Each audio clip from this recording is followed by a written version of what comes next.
ये कहानी मधुबन गांव में रहने वाली उस ऋतु की है जिसकी उम्र 12 साल थी।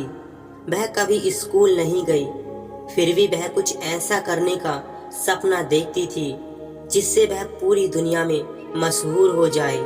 ऋतु के गांव वाले हमेशा उसे पगली कहते थे क्योंकि वह कभी स्कूल नहीं गई, फिर भी वह जिंदगी में कुछ बड़ा करने का सपना देखती थी।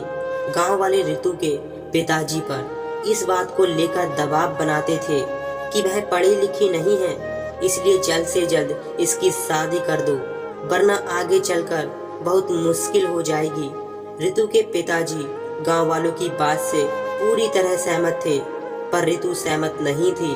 उसे शादी नहीं बल्कि पूरी दुनिया में नाम कमाना था, कुछ ऐसा करना था जिससे उस पर लोगों को बेटी होने का गर्व होता। ऋतु के लिए ये सब कुछ करना आसान नहीं था। गांव वाले इस बात से बेखबर थे कि ऋतु आखिर करना क्या चाहती है, लेकिन उसने किसी को ये नहीं बताया कि वह एक चित्रकार है। उसे बचपन से ही चित्र बनाना अच्छा लगता था। शायद ही वह वजह थी कि उसका मन पढ़ने में नहीं लगता था और इस वजह से वह स्कूल नहीं गई। उसके पिताजी को उसका चित्र बनाना अच्छा नहीं लगता था। उन्होंने कई बार ऋतु के बनाए गए चित्र को आग में जला दिए, फिर भी वह ऋतु ने हार नहीं मानी, तो उसके पिताजी ने उसके हाल पर छोड़ दिया। एक दिन ऋतु अपने कमरे में चित्र बनाने में इतना खो गई थी कि उसके पिताजी उसके पास जाकर खड़े हो गए और उसे बिल्कुल भी एहसास नहीं हुआ।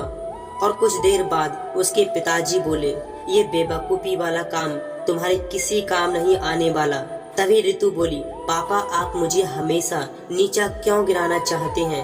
ऋतु दुखी मन से बोली, मैं जिंदगी में कुछ बड़ा करना चाहती हूँ, आप बार बार क्यों रोकते हो? अगर हमें इस गांव में रहना है तो तुम्हें वही करना होगा जो गांव वाले चाहते हैं। तब ऋतु बोली, मैं जो चाहूँगी वही करूँगी, चाहे जो हो जाए।